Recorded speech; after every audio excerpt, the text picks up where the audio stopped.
네, 하루를 마무리하는 브리핑 이수연의 애프터 출발하겠습니다.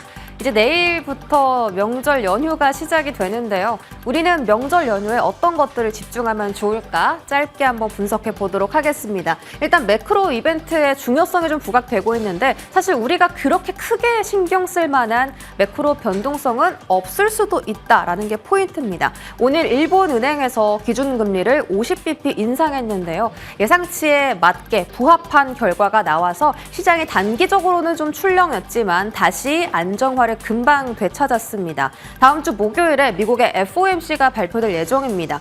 기준금리는 지금처럼 동결할 전망이고요. 트럼프 대통령이 어제 또 이런 발언을 했어요. 내가 파월보다 금리를 잘 알고 있다. 그러면서 금리 인하에 대한 압박을 시사하는 발언을 했는데 사실 지금 트럼프 행정부가 집권한 지 일주일도 채 되지 않았기 때문에 정책 집행과 이 정책 집행 이후의 방향성을 연준도 체크할 필요가 있겠습니다. 그래서 한 분기 동안은 조금은 조심스러운 움직임이 나올 예정이라서 1분기는 내내 기준금리가 동결될 수 있겠다. 즉 변동성에 대한 부분은 조금 낮아질 수 있겠다라는 증권가의 전망이 나왔습니다.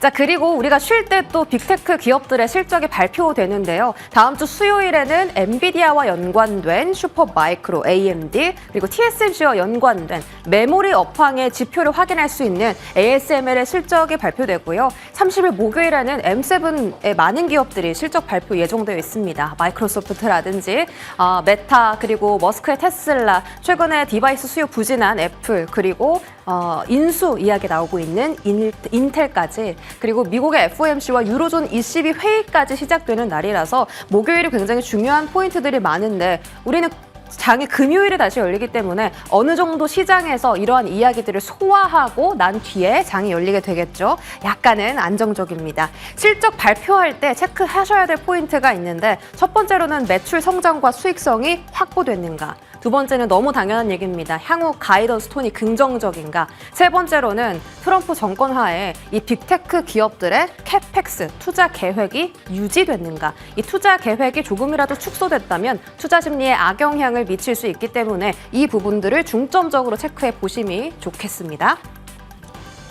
자, 그리고 어제 트럼프 대통령이 다보스 포럼에서 정말 많은 이야기들을 꺼냈어요. 그 말들을 쭉 정리했고요. 그게 어떤 영향을 미쳤는지까지 한 표로 정리했습니다. 시장이 가장 크게 환호했던 건 법인세 인하입니다. 역대급으로 법인세를 인하하겠다라는 발언이 나오면서 지수가 갑자기 반등하기 시작했고 유가는 지속적으로 하락하고 있습니다. 우크라이나 전쟁 종식에 대해서 700조 원 이상 투자를 할 거다라는 이야기도 나왔죠. 재건주가 반응했고요. 금리 인하 압박이 들어가자 바이오주가 오늘 또 시장에서 반등에 성공을 했습니다.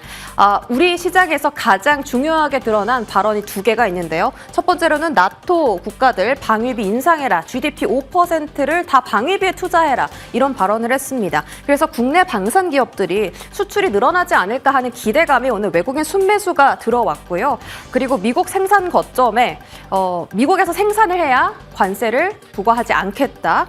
그것은 너의 자유대로 해라. 만약에 자유롭게 한다면 엄청난 양의 관세를 부과할 수도 있다라는 발언도 나오면서 미국 현지에 공장이 있느냐라는 그 부분이 굉장히 중요한 포인트로 떠올랐습니다. 그래서 움직인 것이 바로 방산주와 캔코아 에어로스페이스, 우주항공인데요. 조금 더 자세히 들여다보면 제가 앞서서 말씀드렸듯이 GDP 5% 이상을 방위비에 지출하라라고 했는데 거기에 첫 번째로 화답한 국가가 폴란드였습니다. 이 부분은 1월 달에 초반에도 말씀을 드렸었고 폴란드 쪽에 수출을 하고 있는 두 가지 기업, 한화 에어로스페이스와 현대 로템이 오늘 시장에서 집중받게 됩니다. 한화 에어로스페이스는 최근에 기간 조정을 다 거치고 바닥에서 거의 전고점 직전까지 올라온 상태인데요. 증권가에서는 지금보다 10% 이상의 추가적인 반등 룸이 더 열려 있다라고 분석하기도 했습니다.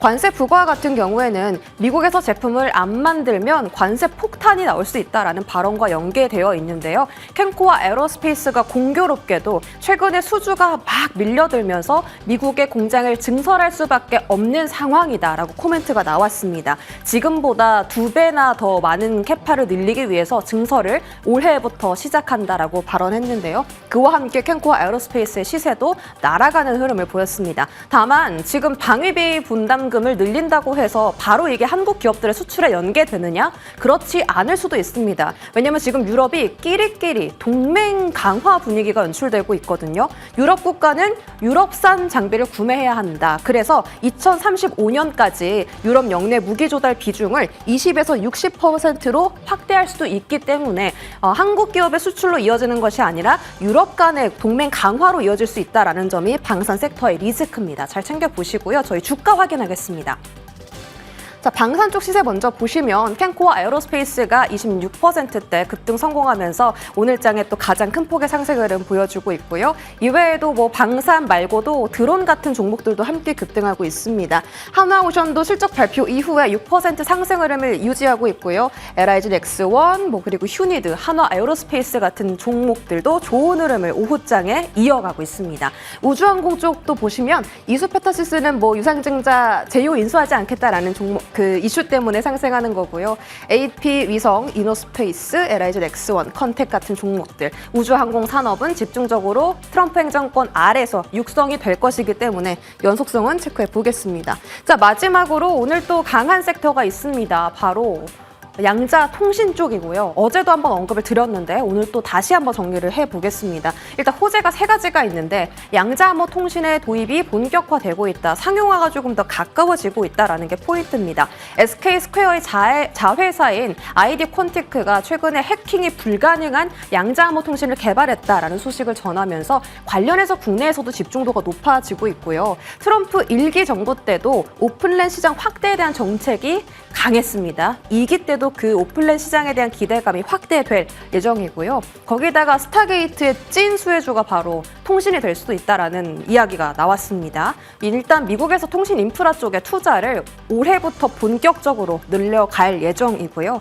인프라의 사이클이 전력기기부터 전선 그리고 마지막은 통신으로 닿을 수 있다라는 이 사이클에 대한 전망도 나왔습니다. 이런 부분들 잘 체크해 보시면서 앞으로 통신 장비주가 시세를 이어갈지에 대한 부분도 집중해서 살펴보시죠. 시세 보겠습니다.